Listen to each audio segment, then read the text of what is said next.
Welcome to the Take Action podcast, where we empower communication partners to feel confident with AAC. I am Lauren Greenleaf, a certified speech-language pathologist with nearly a decade of experience in AAC. Join us weekly as we dive into all of the aspects of AAC and hear from communication partners just like you who are successfully integrating AAC into their daily lives. Whether you are an SLP, a parent, an educator, or any other communication partner, you are absolutely in the right place if you are ready to take actionable steps towards AAC success today. Hello, everyone. Welcome back to another episode of the Take Action podcast. This week, I am here with Megan. Megan, welcome to the show. Thank you. I'm excited to be here.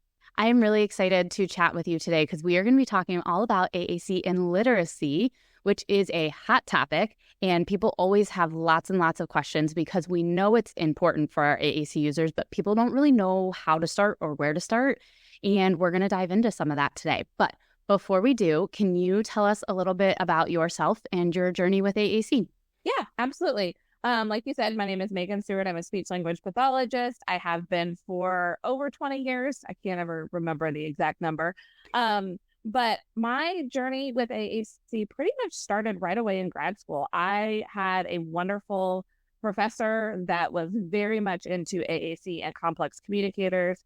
I latched onto her work really quickly and was a teaching assistant for her and did some coding and all that fun stuff with videos and just fell in love with it and jumped right into it as my first placement out of grad school. When I had my first job was in an elementary school. Okay. And it was a K through 5 school, and it was one of every grade, but then there were also like 4 self-contained classrooms of kids that needed AAC and all that stuff.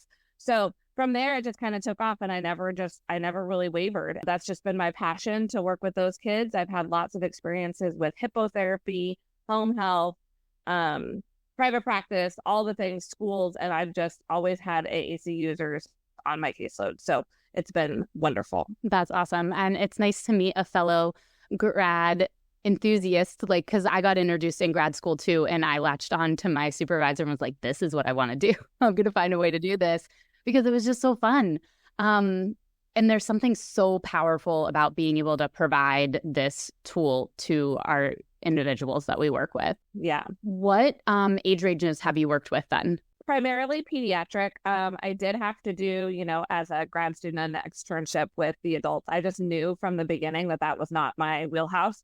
So I would say the oldest I've really worked with, I'm seeing like a 10-year-old right now. Okay. But I mean, just primarily pediatrics. So I don't really have a specific age like cutoff that I would see, but definitely more in that pediatric realm. That makes sense. And that's usually where I hover. I've had some of the older kids trickle in or young adults trickle in too, but I like the pediatric stuff too. Yeah. And you're in private practice currently, correct? Yes. So I just recently made that transition. I was in the schools, had been in the schools for about 10 years, working primarily with AAC users again in the schools, and then started having an inkling and a wondering, and I didn't want to have what ifs. And so I tried it on the side of my school job, and then it went really well. And so I decided, let's just go full in. So I've been full in since June in my private practice. But it's going really well. Awesome.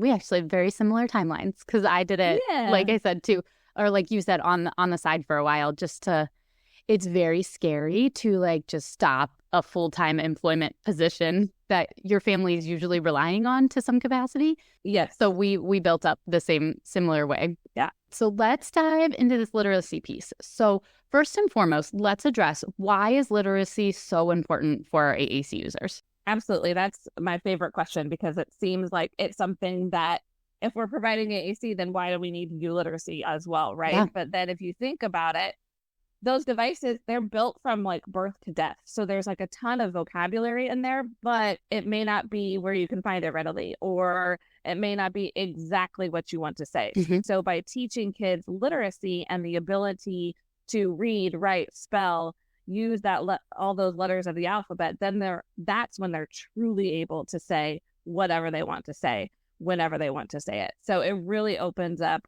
all of the words in the world for them. So not providing that to them is kind of, I think, a disservice. Absolutely. And limiting their communication capacity, because we all use spelling all the time, and writing and literacy, it's like everywhere. You couldn't turn a corner or look one direction or another without having some kind of literacy just smack you in the face. Yeah, absolutely. No, and I could not agree more. And I think that is where we do have a challenge in our field right now, because we focus so heavily on just introducing the AAC and getting that communicative piece.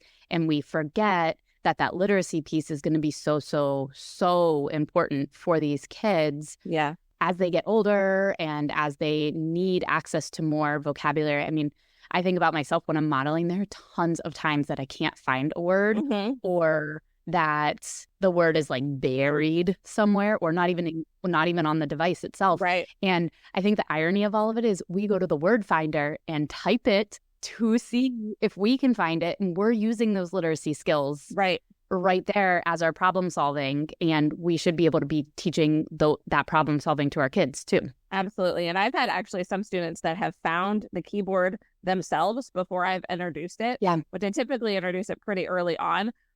And then once they find that keyboard, it's over. They use their device still, but it is pretty much like a text thing, like word prediction. That's how they're formulating their sentences. That's how they're finding their own vocabulary. And I would try and like show them also where it's at, Yeah. in the device, but they're just like, no, I would rather you just use my keyboard. Thank you very much. Yeah. And I think that's a really important component, right? So we're going to kind of dive into a bunch of different pieces of this literacy. How does that introduction to literacy usually look for you when you're starting out with a kid who maybe hasn't been introduced to it in any capacity yet? Where do you start and how do you start? It really kind of varies depending upon the kiddo and their familiarity with it, their interest in it. At the school that I worked at, whenever we would have, we just had tier 1, like low tech communication boards for everybody. Just you like entered school and it was given to you. I love it. And it always had a keyboard on it as well. So it was kind of just always part of their curriculum and part of that aspect. And so that's where we would start in school. It was just like they did letter of the day. They did all of those things in pre-K. Now in private practice, I'm very cognizant of modeling on that keyboard and showing them, and calling attention to like if their favorite, Paw Patrol character or whatever, they're playing with Paw Patrol, then I might highlight the P sound and show them that on their keyboard, or just practice that P sound in isolation just so they can kind of see, or point out a P in a book, something like that, to just kind of show just a very brief introduction, not anything standardized or structured necessarily initially, but just to kind of call their attention to it, that like this squiggly line actually has some meaning of the things that are actually happening in your life already. So it's just kind of very, very informal, kind of natural way to introduce it, to kind of get them feeling like, oh, this isn't something formal or, teachy. It's more still just in that play scheme. Okay. No, that makes a lot of sense. And it's really kind of more just that exposure piece. Like it exists. It's a letter. That letter has meaning and we can use it in different ways. Mm-hmm. So building off of that for your kids then that do have really good letter awareness, I have lots of AAC users that come to me with insane letter awareness, right? From a really young age, right? Yeah. And they can spell things or they can navigate a keyboard, but maybe they're like just jumbling all the letters and not really typing anything. Do you have any kind of direction you go with those kids? I like to honor whatever they're saying on their keyboard. Mm-hmm. And then if I have another device that I'm modeling on, or like even just a piece of paper, be like, oh, you wrote, I don't know, dinosaur, and whether it looks like mm-hmm. dinosaur or not, but you knew that that's what they were trying to say. You wrote dinosaur, I'm going to write dinosaur. And then I would either type it out on my keyboard or write it with my letters and just honor like, oh, this is how you wrote dinosaur. This is how I write dinosaur. We both wrote the word dinosaur, and just kind of honoring that for them, especially if it's kind of all jumbled up.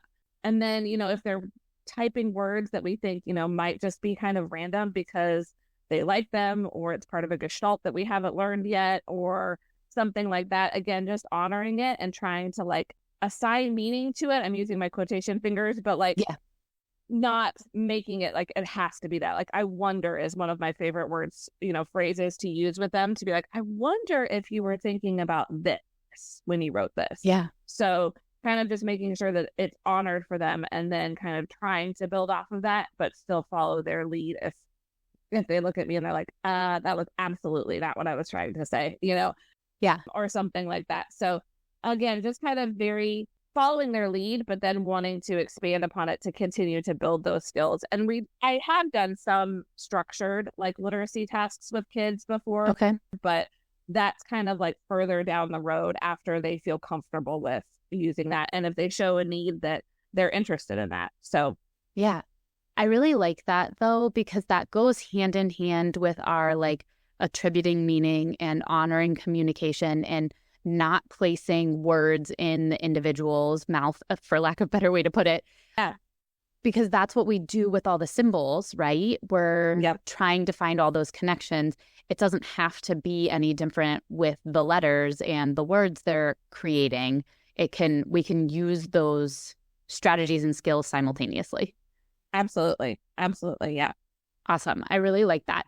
So that's good foundation, right? And one of the things that really comes up is people just are so overwhelmed and don't have any idea where to even start. And I think you gave a really good strategy just from the beginning, like pointing out a letter and that letter exists and showing it on the keyboard and connecting it to something that they really, really like. Is there anything else that would be like your top advice for those people who are like, I know I need to do it, but I don't know how to start? So thinking more along like a general literacy, maybe moving away from letters, if we're thinking about like book reading or introducing books or something like that, my number one tip is if you want to introduce a book to a kid, make sure it's a book that you like as the reader, right? Because if you are like, oh, I have to do this, but I don't really want to do this, and then your excitement level is going to be low. And so their excitement level is going to be low because they're going to feel it from you. They're not going to think, oh, she's super excited about this book. I should absolutely be excited about it too. So whether you think it's an appropriate book or not for the kiddo, make sure it's something that you like and you can get excited about. And knowing that there is no right or wrong way to read. Right. You can literally have a book and you don't read a single word and you just flip through the pages. Yeah. And you might just be flipping pages, and that's introducing literacy. So it doesn't have to be something big and formal. It's just, again, that introduction piece and making sure you as the communication partner are feeling comfortable and excited about trying different things with them. But as far as like picking a book, I think it has to be a book that you like. Because if you're not excited, then they're definitely not going to feel any kind of excitement about learning what this literacy thing is all about. I really like that. When you're picking books, generally speaking, are you looking for a certain type of book? Like I like the like repetitive books or the ones that are kind of high interest in general. Is that kind of a direction you go? Is there a thought process you have when you start that book introduction? Yeah, so I definitely like the books that have the repeated lines or rhyming pieces or something like that has that predictability for the user and for the reader. I also like to look at books regardless of the text and look at the illustrations. Okay. So if you can look at the illustrations and think about how you could talk about what's happening in the picture, like if they're very good and descriptive and, the illustrations, you can tell what's happening without even reading the words. I really like that too. So some books I will pick up and I look through them and the text is like super thick, right? It's like a lot of text on a page. And I'm thinking they're not going to stick with me, but these pictures are awesome. So I could initially start introducing that topic with showing them the pictures and kind of using that descriptive vocabulary and teaching them maybe some explicit vocabulary that way as well. And doing that and then pulling in the kids' interest. So I already talked about, our interest as the reader and the person to introduce it, but also paying attention to the person's interest that you're reading with. So even I know age respectful is very important and I'm wholeheartedly agree with that as well.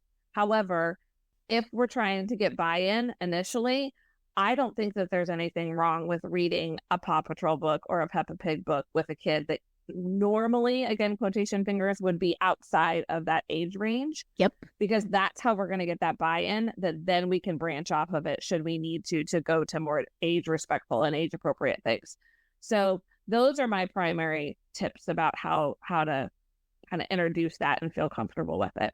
And I agree with you a lot on the age respectful piece, because it is important to do that. But at the same time, like, we want them interested. We want them engaged. If Paw Patrol is going to be the way to go, right, we can start there. And there's no harm in starting there, because that sparks the interest and the desire to keep learning and keep moving. Absolutely. And along those lines too, if you have a kid that is older or any age really, and they're not interested in like a book, like a standard book, because maybe they've had experiences before that have not been favorable with books, but they love cars, for instance, and you have a car magazine or a car flyer that just lists all the different cars that are for sale. That is a literacy tool that you can bring in as well. Or they love grocery flyers, or they love whatever. If it's got pictures and words and numbers on it, that's something that you could absolutely use to bring in their interest and get them involved. And it's still working on that literacy piece. Yes. What an important distinction, because I do think when we think literacy, we think reading a book and typing, essentially. Yes. Like that's where your mind goes. And then your mind accessing that, and then the comprehension piece of that. But like you said, there's so many print things. I mean, you could do signs. I know I have a lot of kids that really like signs. You could do signs. You could do so many different things as long as there's letters and numbers available, which is fantastic. So when we are doing books or any type of print material, we'll just phrase it as that. One of the questions I get asked a lot is, can I make a page dedicated to Brown Bear, or can I make a page dedicated to Pete the cat? What are your thoughts on that?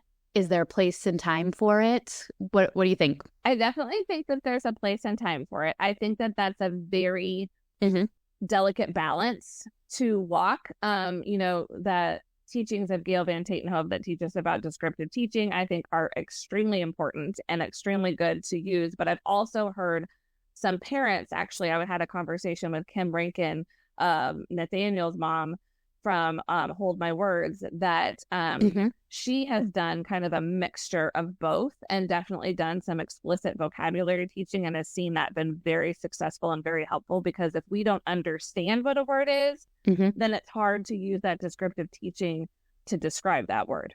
So absolutely, I don't think it's a bad thing to make a page dedicated or an area of the device dedicated to like a very, very favorite book or character or whatever, because that's something that they're probably going to talk about a whole bunch or want to request a whole bunch. Yeah. But also balancing that with talking through, like, I don't know, new shoes, or thinking about blueberries or something like that. I'm just thinking of different Pete the Cat books that I have off the top of my head, but then taking that vocabulary, and then showing them how you can also describe it, so that they can also use their core vocabulary, or hopping over to the keyboard and maybe spelling it out, and kind of doing a little bit of mix and match. So I don't think there's like a right or a wrong, as long as you're balancing it and you're not heavy on one, because then you might be limiting either way, whether you go full core or whether you go full fringe. Yeah. I think there's a really fine balance that you can work with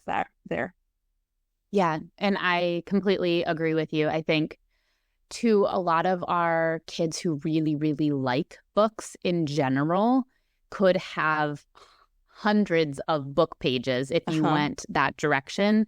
So like you said, that balance of we can do it with some of our favorites or some of the ones we use a lot. Yes. But then going back to that core piece and really connecting it all together and expanding on it. Yes. Because you don't always have the right vocabulary when you create a dedicated page, just like you don't always have the right vocabulary when you just use core. Exactly.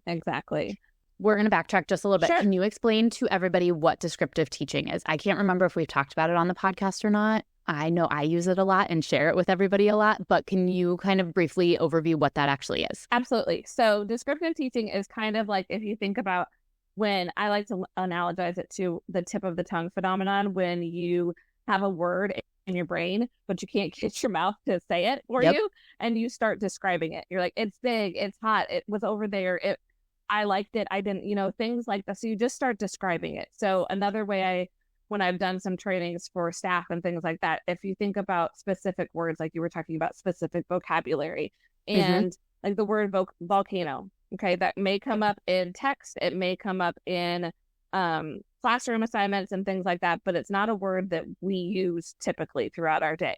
So teaching kids, putting the word volcano on their device may be good for that lesson, but then how often are they going to use it again? But if we teach them how to describe volcano to still show their comprehension of volcano, like hot, go away, red, I don't know, other things like that. So just all of those words of describing it helps them learn that they can, one, use the noun or the verb or whatever it is, but then also you can also show your comprehension of it through describing its features or things you liked or didn't like and things like that.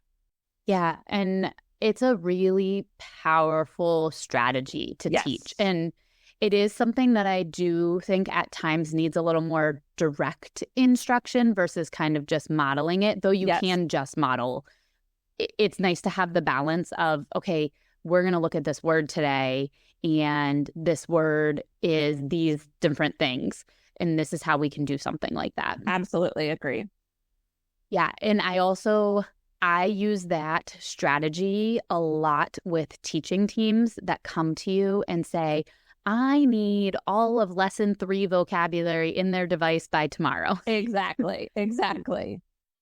Because of exactly what you said, that functionality of, okay, am I really going to use the word mitochondria in my conversations with people? If I go the biology route, that is really relevant, right? Absolutely. But if you're going to, I don't know, really do many other jobs in general, that's not going to be a frequented vocabulary word. So we don't need to, for lack of a better word, bog down the system with all of this vocabulary when we have tools to support that. And then that also goes back to the typing and spelling piece. If we can teach that, then they can access that word if they really want to. Absolutely. 100% agree with that. So when it comes to comprehension piece of literacy, I've heard several people be like, well, they have their AAC device and it has pictures, so obviously they understand. Yeah. Hopefully no one listening is really thinking that, but is there any chat you have with people when they kind of are like, well, they have their AAC, which all has visuals, and that's giving them the answer essentially? Yeah, I like to think of reframing the way that you're asking your questions, maybe if you're really wanting to look at that comprehension piece. And again, I do like to make sure I touch on the fact that AAC is not a test. And this is not a test for them. This is literally the way that they're communicating with you. So it's no different than a kiddo pointing to a picture to tell you what they want, than whether the voice is there or not. So we're not testing them. We're not looking to say here's a picture of cat. Can you match the cat? That kind of thing. So, and even, I've seen pictures, in my life and have not been able to know what they are. So, and not comprehend them. And also I like to call in to bring in that literacy piece. Some of those symbols are just totally abstract, that without us being literate communication partners, if you took that label away, I would have no clue what that is. I said at the beginning, I have been working with AAC for over 20 years, and I still, if you put up a phrase with AAC with the symbols on top and the words, but you take the words away, I have no idea what it says. Yeah. I can make maybe an educated guess, maybe, but it's usually very, very far off. So kind of making sure that they understand that piece too, that you're able to read the words. The kids may or may not. Sometimes they've blown us away and they absolutely know what all of those words are, but the abstractness of some of those symbols makes it so that it's not necessarily due to comprehension, whether they know what they are or not. Yeah, and I think that's a really important distinction because I've had conversations with several people about the symbols in general. They're like, well, those don't really work for our kid, or they aren't going to understand them. Right. And it's like what you said, I don't necessarily understand them either, but I can read the line at the bottom that tells me exactly what it is.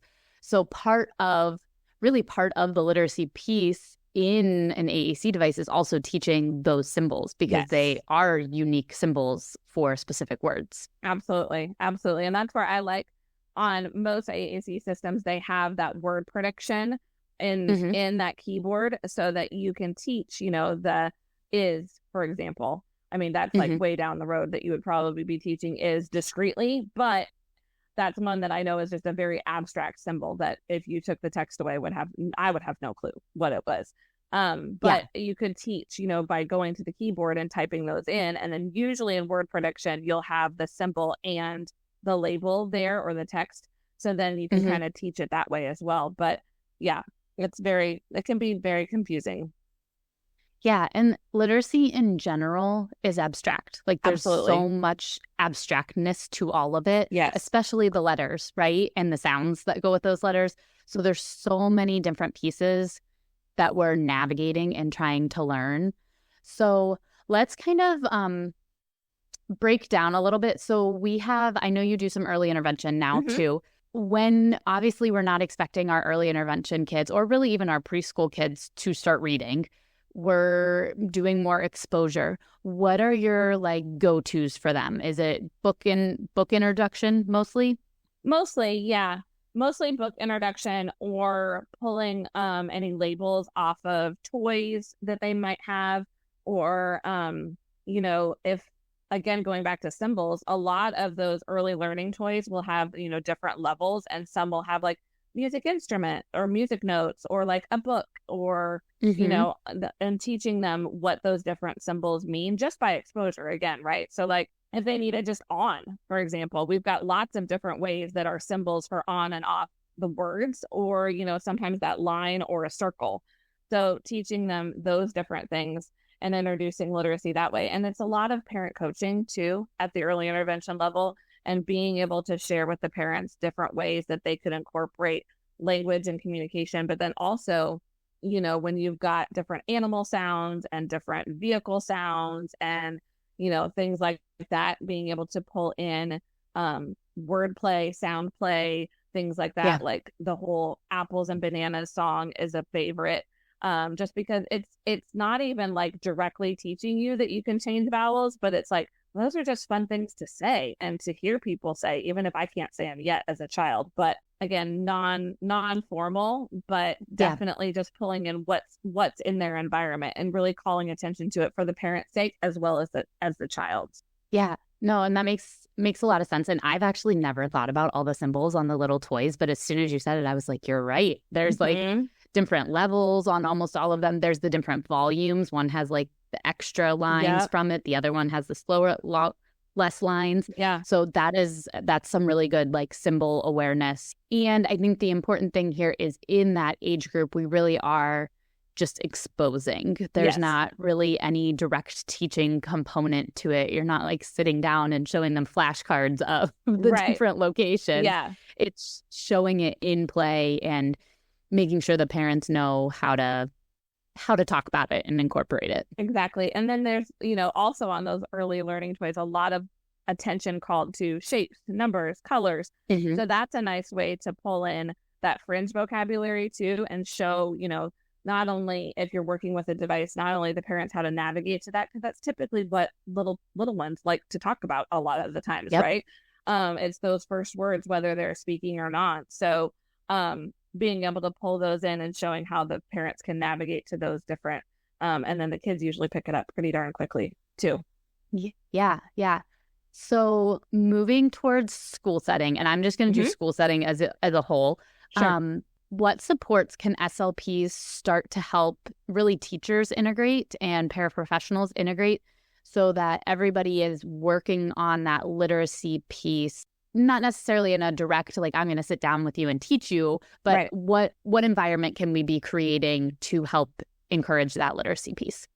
So I think a great way to start is just with shared reading. So shared reading, for those that might not know that specific term, it's very much a general term of just getting that engagement from your listeners or your readers, or if you're the reader, the listeners, and just building that familiarity and that connection. So it's nothing formal. Again, it doesn't have to be even reading the words in the book. You could literally be talking about the just the illustrations, but building that connection and encouraging then your AAC users or your students to use their devices or use their words or a combination of both to do commenting, to talk about like, oh, what do you think is going to happen next? Oh my gosh, look at that. It's so big. And just bringing in that connection to get them excited about it. I think that's a really good place to start, whether you can have a part of your day that's dedicated to that. I've also had some older classrooms, actually, not necessarily even older classrooms. I think they do it pretty much everywhere.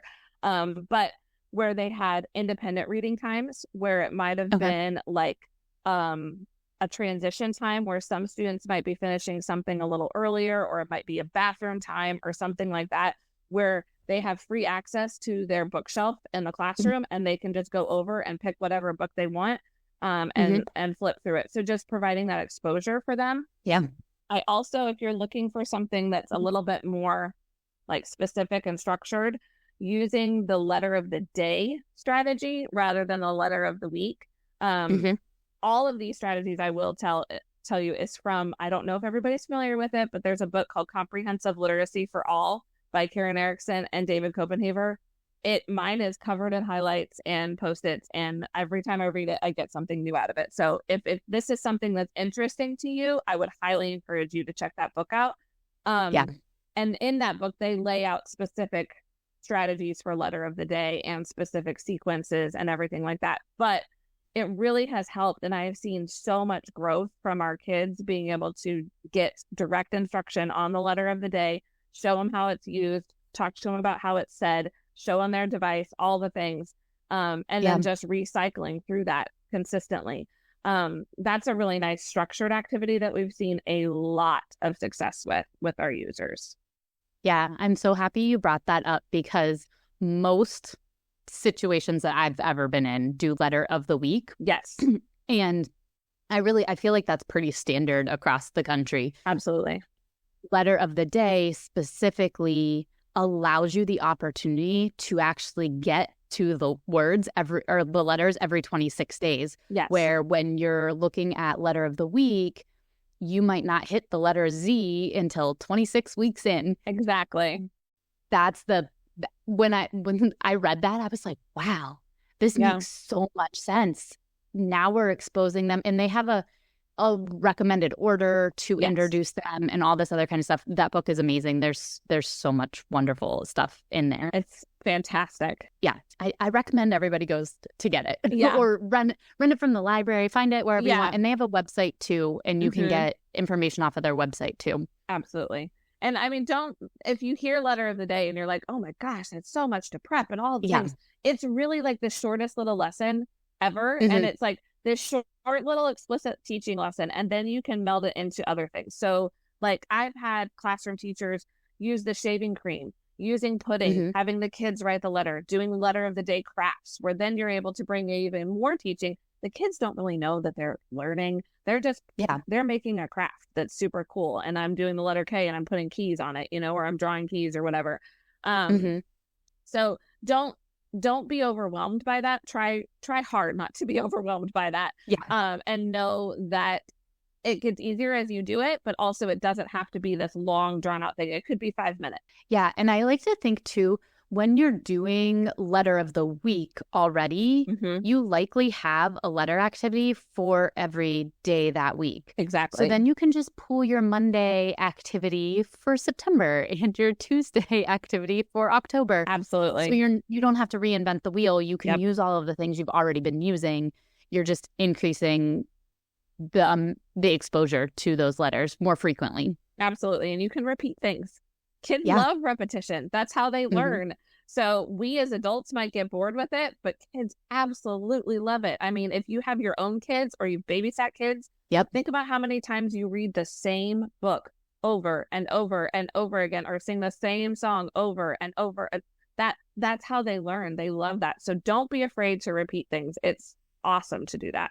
Yeah, we have a book in our house that all the girls know every word to it at this point because we've read it so many times. Right. My twins are 18 and my other one is 17, and I could still probably read to you Goodnight Moon from heart without even seeing the book.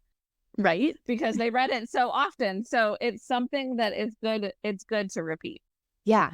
And thinking about that too in your activities, but also in your books that you're choosing, there's no reason that it needs to be a new book every time that you introduce to the kid. If it went well and everybody enjoyed it, keep rolling with it. Absolutely. I've read books, the same book, and done different activities for months at a time with kids. Yeah. And they absolutely loved it. Yeah. And I think we specifically as therapists, but I know parents fall into this trap too, that we feel like we need to constantly be exposing to new things. Right. And sometimes that repetition is what we actually need. And then taking some of that vocabulary that we're using and generalizing it out into what we're doing outside of that book. Yeah, absolutely. So one of the other things I wanted to bring up when it comes to literacy, there's a lot of discussion about putting the word and the symbol together to read. So symbolating text essentially is what we refer to it as. Where do we stand on that? I am staunchly opposed. I kind of alluded to it earlier, but definitely hinders. Now, it's kind of, I can understand the confusion. I can understand the convoluted nature of the discussions. But literally all it took for me to really hit it home was, like I said before, is writing a sentence with it symbolated and then taking away the text and just leaving the symbols. And then you try and read it. Yep. Even if you're the person that created the text, I am hard pressed to I don't think I've ever been able to do it, ever. And when I've had teachers, because I've had multiple teachers, I've had multiple people that I've worked with, and no fault of their own, but ask it in genuine curiosity when it makes sense. But I use that example, but then I also, remind them that they are that literate communication partner and that symbols are for communication and words are for literacy. So we have to teach them. And like you were said so well earlier too, letters are symbols. So they stand for different things. They stand for different sounds. And when you put them together, they make even different sounds. So letters are symbols in and of themselves. So overall, just staunchly opposed. Just think there's lots of research again. And there's research that shows in that comprehensive literacy for all book, that's their stance as well. But it's just, it gets confusing because it's like, what do I pay attention to? Do I pay attention to the symbol? Do I pay attention to the squiggly lines underneath it or some of the letters that I might know? And I think it almost encourages guessing sometimes. Yes. And again, if your symbol is so abstract for the word is, so if you wrote the word or the sentence, the cat is running, you would have is in there. And that symbol, I don't know if you guys have seen it, different on a lot of different communication devices, but I never look at it. I'm like, that's the word is. Because how do you make a picture of the word is? I don't know. Exactly. So I think if you really sit and you think about it, it just makes sense that we need to teach letters as their own type of symbols that are specific for reading and writing. Yeah. And I really like the point you made about the guessing piece because I see that my oldest is learning how to read. She's in kindergarten, so it's that time. She's starting to put all the pieces together. And it always is a strategy to use your pictures, right? Use your pictures to try to figure out the word. But I have found so many times with her in this early stage where she just looks at the picture and she's not connecting that word at all. And maybe it's a picture of a ticket and she's like, well, it's a card. And I'm like, well, let's think about this because the first letter of the word is a T. Could it possibly be card? Which is a great learning opportunity. But when you do that with literally all of the text everywhere, that's so much cognitive load. Yes. That we're now like, okay, which one do I pay attention to? Which the pictures are nice. I like the pictures, but then they don't always match the word. Yeah. And I also think too, there are a few curriculums that do already do that. And that it kind of is what it is at this point. I can't change the curriculum. But I think too, I used to do it. Like this is one of those you live and you learn type situations. Because when I was newer to the field, that was a thing. Still, like we thought that was the right way to do it. I did it too. And the amount of time it took to do that, I mean, most systems had like a way that you just typed the word and it pre-filled your pictures, but still you were like rewriting books, you were rewriting papers. There's just so much other things that you could spend time on than that. Right. And how nice is it that you don't have to do that, and that you can take your kid to the library and pull off any book off of any shelf and know that you can read it to them and they could read it, and you don't have to, like, there doesn't have to be anything that's specially made for them. I just think that is like one of my biggest things is I want all families, all communication partners, everyone, all AAC users to know, like, it doesn't have to be a special book. You can read the same book as I am, as your neighbor's reading, as anybody else is reading. So that's another big thing that I try and push is like, everybody can read the same books. It doesn't have to be depending upon how you communicate. Yeah. All right. So one more thing before we wrap up. Yeah. On the book reading piece, I realized that we didn't actually touch on this piece, and I want to make sure we do. So we talked about the fact that you can talk about the pictures, right? And then we talked about the text. People always ask, do I have to use all of the words? Like, do I have to match each word on the AAC device with the word in the book? Or can I highlight things? Absolutely think you can highlight. Absolutely, you can call attention to that, because honestly, I don't think I could do it. Yeah. And I've been working with devices in AAC for many years, and I think it would take so long, and it would be laborious, and you would lose your reader, your partner. I think highlighting specific words, and even if it's not like a specific word that's in there and it's just like, wow, that's cool, or some kind of comment that, you know, maybe their body language is showing you that they really like that, or their body language is showing you like, absolutely not. Like, I had a little guy that they would read Go Away Big Green Monster in preschool every single year, and just the word monster freaked him out enough. Like, he didn't even need to see the book. He was just like, I'm out. I'm done. And so he would go sit in another part of the classroom where he felt comfortable and safe the whole time they read that book. So we were able to model for him, I don't like it. I need to go away, you know, so things like that. So I absolutely am in favor of highlighting specific words, highlighting specific comments, and changing it up every single time. Don't feel like you read a book one time and you highlight eat, go, play, no, like if it's a No David book or something like that. And then the next time you read No David, you change it up and you model completely different words. That's fantastic. I highly encourage that. Yeah.